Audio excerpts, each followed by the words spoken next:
So I'm going to talk about my Bridging the Gap presentation, where we talk through Rogers adopter uh, categories and how they fit in with an innovation. Bridging the gap is an important thing to do whenever we develop or distribute a new innovation, especially in education systems, because you have such a wide range and diverse array of people and backgrounds, and they all embrace change in different ways, to say the least. So, our adopter categories. The first category are the innovators. Our innovators are the ones who are willing to experience the new ideas. A lot of times, they're the ones that find the idea and bring them to whatever system they're a part of. So they're willing to experience new ideas and they're able to cope with unsuccessful implementations. They're willing to try new things and see if it'll work. They're willing to try new technology in a lesson and see if it'll fail. Your early adopters, those are usually the leaders in whatever system the innovators bring new ideas. So a lot of times, if your teacher is an innovator, your early adopter would be a principal or department head that, or even like an instructional coach that sees the innovator first using this new innovation and then says, hey, that's a good idea. Let's bring that and let's have other people do it.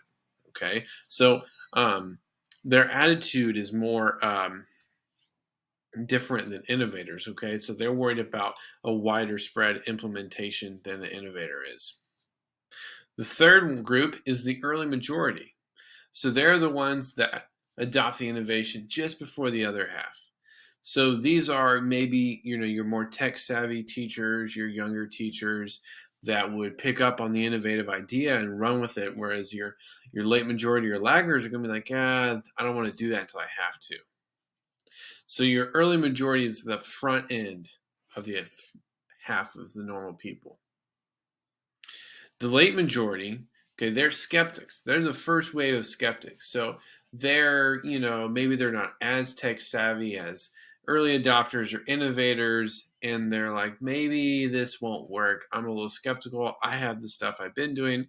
I'll wait a little bit. And so they might be the ones you have to kind of coach through a little bit or talk to, and then they'll implement it and go for it. The laggards, usually Rogers says that they're usually traditionalists, very skeptical, don't want to change. Those are the ones that are going to be resistant. Okay, your late majority, they might be skeptical, but they won't be resistant. Your laggards would be like, no, I don't want to do this. This is what I've been doing for 30 years and I don't need to change. And so they're the traditional groups. So keeping these categories in mind, if I were to implement an innovation, how to use those roles.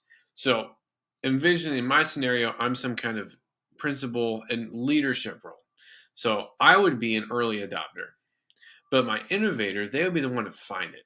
Okay, so if I'm having a new innovation, right, and trying to implement it, that's the person who said, hey, I have this new idea, this new tool I want to implement in my classroom, and I did, and this is what my results were. I think this would be good to bring to the table as something the district could do. So their innovator is going to find that innovation. Okay, so Sahin in 2006 said the user roles only are generated for a successful adoption. Okay, so making sure the innovation will be good and relevant and be a success is the first step. So my innovators bring the innovation to the table.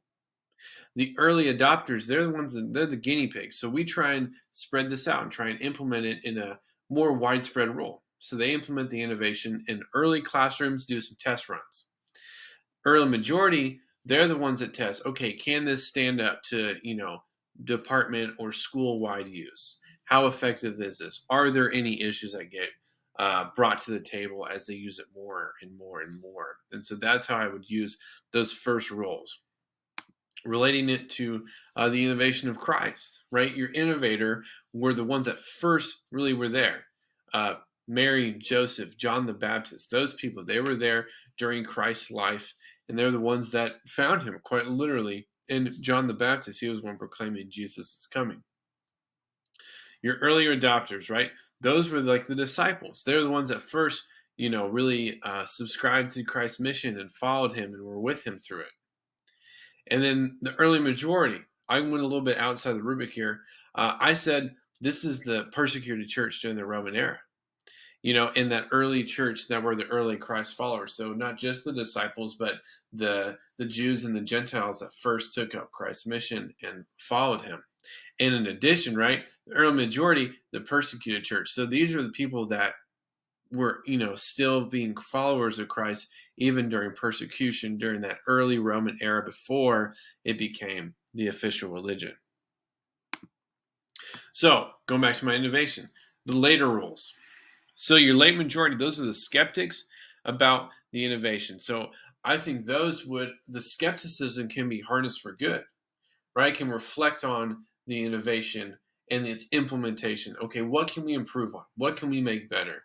Because if they're skeptics, if they find something wrong with it, they'll let people know and say, oh, this is a bad idea because of this. Well, can we fix that? Can we change that and make that better?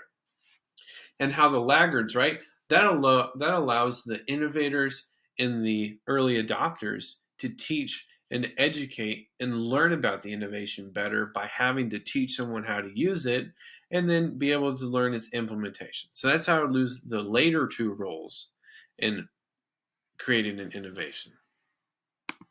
Now, comparing this to the life of Christ, right? Your late majority, well, those are societal outcasts. Okay, so those were the people who were skeptical at first, right? Zacchaeus, right? Why would Christ want to invite him to his table when he's a tax collector? He's not liked. No one want him. The woman at the well, right? She was an adulterer. Why would Christ approach her? Even the Samaritan, right? They're a different ethnic group. Why would they be approached by him when he is Jewish? So those are kind of the skeptics that really weren't sure if this was really meant for them, and then Christ was able to reach them and to meet them where they were. And then our laggards. So our laggards, those are usually older traditionalists. Those are the Jewish leaders and the Jews. They were very unreceptive to Christ's message, and they were very skeptical about him, and they didn't want him there, and so they ended up, persecuting him and killing him. So why do we need to model this innovation?